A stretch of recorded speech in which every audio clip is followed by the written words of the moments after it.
नमस्कार दोस्तों, मैं सुनीता कथा मंथन में आप सबका स्वागत करती हूँ। कथा मंथन में आज की कहानी है कंकाल, जिसके लेखक हैं रविंद्रनाथ टैगोर। हम तीनों बचपन के साथी जिस कमरे में सोते थे, उसके बराबर के कमरे की दीवार पर एक नर कंकाल सदैव टंगा रहता था।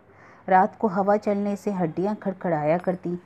हमें उन हड्डियों को दिन के समय से में हिलाना पड़ता था। कारण था, हम लोग तब पंडित जी से मेघनाद वध का काव्य और कैम्बल स्कूल के एक विद्यार्थी से हड्डियों की विद्या पढ़ा करते थे। हमारे बुजुर्ग चाहते थे कि एकाएक हम लोग सारी विद्याओं को अपने मस्तिष्क में उतार डालें। कुछ दिनों तक अभ्यास करने के बाद हमें कुछ भी याद न रहा। उसके बाद तो बहुत समय गुजर चुका। इस दौरान उस घर में कंकाल और हम लोगों के दिमाग से हड्डियों की विद्या निकल गई।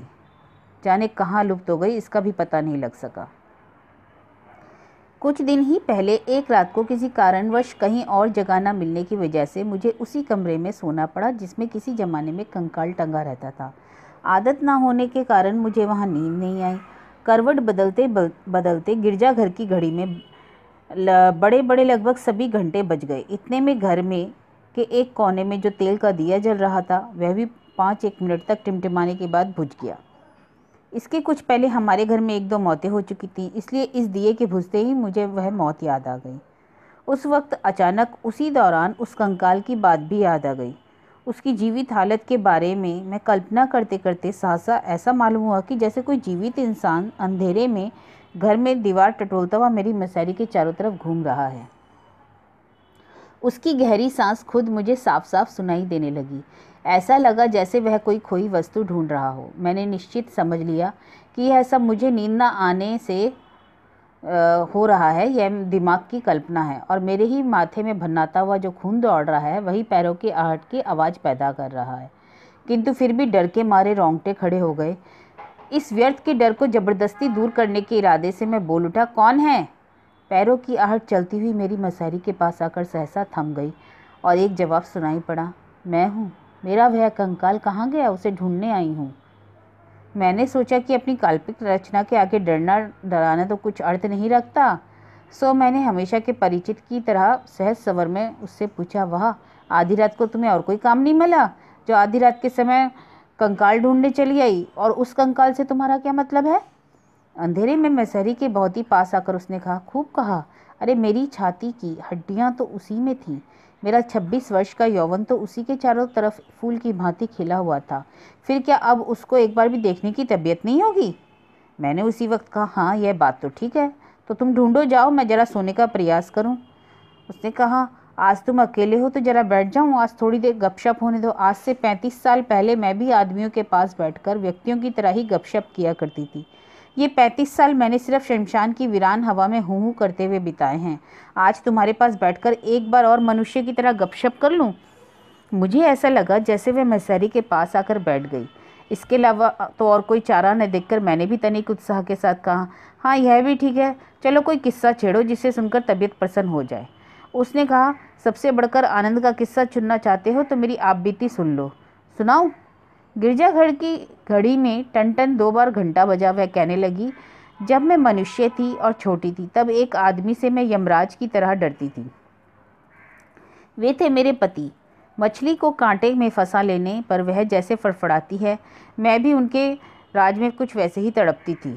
किंतु यह ज़्यादा दिन तक नहीं चला। मैं हमेशा यह सोचती थी कि किस प्रकार उसके हाथ से छुटकारा मिले। किंतु शादी के 2 महीने बाद ही मेरे पति की मृत्यु हो गई। घर वालों और नाते रिश्तेदारों ने मेरी तरफ से बहुत कुछ शोक विलाप किया। मेरे ससुर ने बहुत से लक्षण मिलाकर सास से कहा, शास्त्रों में जिसे विषकन्या कहा गया, मैं वही हूँ। यह बात मुझे अभी तक बिल्कुल साफ तौर से स्मरण है। सुन रहे हो? कैसी लग रही है कहानी? मैंने कहा, अच्छी है। कहानी के प्रारंभ में तो बड़ा ही आनंद आ रहा है। तो सुनो। मैं आनंद से मायके लौट आई। धीरे धीरे मेरी आयु बढ़ने लगी। लोग मुझसे छिपाते थे, पर मैं खूब अच्छी तरह जानती थी कि मुझ जैसी खूबसूरत लड़की आसानी से नहीं मिलती। क्यों, तुम्हारी क्या राय है? हो सकता है, लेकिन मैंने तो कभी तुम्हें देखा नहीं। मेरा जवाब सुनते ही वह ठाका मारकर हंस पड़ी और कहने लगी, देखा नहीं? क्यों, मेरा वह कंकाल? हाँ हाँ हाँ, मैं तुमसे मजाक कर रही हूँ। तुम्हारे सामने मैं कैसे साबित करूँ कि मेरी उन आँखों की खोखली हड्डियों के अंदर कमान सी खिंची हुई भौरें काली बड़ी बड़ी 2 आँखें थी और उन रंगीन होठों पर जो मीठी मुस्कान थी उसकी तो कोई बराबरी ही नहीं की जा सकती। मैं कैसे समझाऊं कि इन्हीं गिनी लंबी सूखी हड्डियों के ऊपर इतना सुडौलपन था और यौवन की इतनी कठिन कोमल सुघड़ पूर्णता खिली रहती थी कि मुझे तुमसे कहने में हंसी भी आती है और क्रोध भी। मेरे उस शरीर के कंकाल में हड्डियों की विद्या सीखी जा सकती है, यह बात उस जमाने में बड़े बड़े डॉक्टरों के दिमाग में भी ना आती थी। मुझे खूब याद है कि एक डॉक्टर ने अपने एक खास मित्र से मुझे कनक चंपा की उपाधि दी थी। मैं जब चलती तो मुझे ऐसा लगता जैसे हीरे को हिलाने से उसके चारों तरफ जिस तरह उजाला चमचमाता है, वैसे मेरे शरीर को जरा से हिलने डुलने पर वैसी ही सौंदर्य की चमक चारों तरफ फैल जाती है।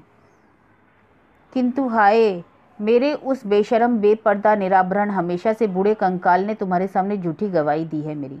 तब मैं बेबस थी, कुछ बोल नहीं सकती थी। इसलिए सारे संसार में मेरा सबसे अधिक क्रोध तुम्ही पर है। ऐसा मन करता है कि अपने उस 16 साल से जीवित और यौवन के ताप से तपे हुए ललाई युक्त रूप को एक बार तुम्हारी आंखों के सामने रख दूं और तुम्हारी नींद उड़ा दूं।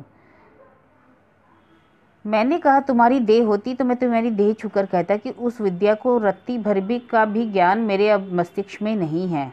किंतु अपनी कहानी आगे कहो। वह कहने लगी, मेरी कोई सखी सहेली नहीं थी। इधर मैं अपने भैया के साथ रहती थी और मेरे भैया ने भी प्रतिज्ञा कर ली थी कि वे अब कभी शादी नहीं करेंगे। घर में सिर्फ मैं ही अकेली थी। बागीचे में पेड़ के नीचे बैठी बैठी सोचा करती कि तमाम दुनिया मुझसे प्रेम करती है। मुझे मालूम होता था कि संसार के सारे युवक उस घास के रूप में दल बांधकर शांतिपूर्वक मेरे आसपास खड़े हैं। दिल में बिना कारण ना जाने कैसी एक वेदना उत्पन्न होती थी। मेरे भैया के एक मित्र शशि शेखर जब मेडिकल कॉलेज की अंतिम परीक्षा पास कर चुके तो वे हमारे घर के डॉक्टर हुए। पहले मैं उन्हें ओट से छिपकर कितनी बार देख चुकी थी। भैया के मित्रों में बस एक शशि शेखर ही थे, इसलिए बाहर के युवकों में मैं सिर्फ शशि शेखर को ही सदा से देखती आई थी। और जब मैं शाम के वक्त फूलों के पेड़ के नीचे रानी की तरह आसन जमाकर बैठती, तब ऐसा लगता जैसे सारे संसार की पुरुष जाति शशि शेखर की मूर्ति धारण करके मेरे चरणों के पास आकर सहारा लेना चाहती है। सुन रहे हो, कहानी कैसी लग रही है? मैंने एक गहरी सांस लेकर कहा, मालूम होता है मैं अगर शशि शेखर होकर पैदा होता तो अच्छा रहता। वह कहती गई, पहले पूरी कहानी तो सुन लो। एक दिन की बात है, बदली से भरा दिन था। मुझे बुखार चढ़ा था। डॉक्टर साहब देखने भीतर आए। यही मेरी उनकी से प्रथम मुलाकात थी। मैं खिड़की की ओर मुंह किए लेटी थी, जिससे कि सूरज डूबने के समय की लालिमा मुझ पर पड़े और उसका फीकापन जाता रहे। डॉक्टर ने घर में घुसते ही मेरे मुंह की तरफ देखा। शाम के गुलाबी उजाले में नरम तकिए पर लापरवाही से पड़ा हुआ मेरा वह चेहरा मुझे कुछ मुरझाया हुआ कोमल फूल के जैसा प्रतीत हुआ। बिखरे हुए घुंघराले बाल माथे पर उड़ रहे थे और शर्म से झुकी हुई बड़ी बड़ी आँखों की पलकें कपोलों पर छाया डाल रही थी। डॉक्टर ने मधुर एवं मुलायम आवाज़ में भैया से कहा, एक बार नाड़ी देखनी होगी। मैंने रेशमी कमीज में से अपना थका हुआ गोल मटोल गोरा हाथ बाहर निकाला और एक बार हाथ को निहार कर देखा। यदि उसमें नीले रंग की कांच की चूड़ियाँ पहनी होती तो और अच्छा होता। रोगी का हाथ थामकर नाड़ी देखने में डॉक्टर की ऐसी शरारत मैंने पहले कभी नहीं देखी थी, न सुनी थी। उन्होंने छूने से डरती हुई कांपती हुई उंगलियों से मेरी नाड़ी देखी। वे मेरे ज्वर की गर्मी समझ गए और मैंने भी उनके मन की नाड़ी कैसी चल रही है इसका थोड़ा थोड़ा आभास पाया। क्यों, यकीन होता है? मैंने कहा, ना यकीन करने का कोई कारण ही समझ में नहीं आता। आदमी की नाड़ी हर समय एक से ऐसी तो चलती नहीं है। आगे फिर वह कहने लगी, उसके बाद तो शाम होते ही मैं चुपके से उठकर बसंती रंग की साड़ी पहनती, अच्छी तरह जुड़ा बांधती और उस पर बेला फूलों की माला लपेटती और फिर एक दर्पण लेकर फिर बागीचे में जा बैठती और अपने को देखती। सचमुच, क्योंकि मैं खुद अपने को नहीं देखती उस समय मैं शशि शेखर की निगाहों से अपने आप को देखती थी। तब मुझे ऐसा लगता कि मैं अकेली नहीं हूँ, मैं एक से दो हो गई हूँ। एक रूप शशि शेखर का और दूसरा रूप मेरा। सुनते हो, कहानी अभी समाप्त नहीं हुई है। कैसी कहानी अभी समाप्त अगर हो जाए तो कैसा रहे? मैंने कहा, अच्छा ही रहेगा। वैसे अधूरी तो रह जाएगी, पर मन ही मन पूरी करने में बाकी की रात आनंद से कट जाएगी। उसने कहा, हाँ, लेकिन इससे आगे की कहानी बहुत गंभीर है। इसका मज़ा फिर कहाँ रहेगा? इसके भीतर का कंकाल अपने सारे दांत किटकिटाता हुआ कहाँ दिखाई देगा? हाँ, तो फिर उसके पश्चात सुनो। जरा प्रैक्टिस बढ़ते ही डॉक्टर साहब ने हमारे मकान के नीचे दवा खाना खोल दिया। तब फिर मैं उनसे हंसी हंसी में कभी दवा की बात करती तो कभी जहर की, कभी व्यक्ति आसानी से कैसे मर सकता है, यही ऊटपटांग सवाल उनसे पूछती रहती। डॉक्टरी विषयों की बात मेरे मुंह से सुनकर डॉक्टर का मुंह खुला रह जाता। इस प्रकार मैं डॉक्टर के बहुत निकट आ गई। फिर तो मुझे दुनिया में सिर्फ 2 ही चीज़ें मालूम होने लगी, प्यार और मौत। सुनो, मेरी कहानी अब करीब करीब ख़त्म हो चली है, अब अधिक देर नहीं है। हाँ, मैंने मुलायम स्वर में कहा कि रात भी समाप्त होने जा रही है। वह कहने लगी, हाँ, तो कुछ दिनों से मैंने महसूस किया कि डॉक्टर साहब बड़े अनमने से रहने लगे हैं। वे मेरे सामने तो बहुत ही झेपते हैं। एक दिन देखा कि वे कुछ अधिक ठाट बाट से सज धस कर भैया के पास आए और उनसे उनकी बग्घी मांगने लगे। रात को कहीं जाएंगे आप? मुझसे ना रह गया। भैया के पास जाकर बातों ही बातों में मैंने पूछा, भैया, डॉक्टर साहब आज बग्घी लेकर कहाँ जा रहे हैं? संक्षेप में भैया ने कहा, मरने। मैंने कहा, बताओ ना भैया। उन्होंने पहले की अपेक्षा कुछ और खुलासा करके कहा, शादी करने। मैंने कहा, सचमुच? और खूब खिलखिलाकर हंसने लगी।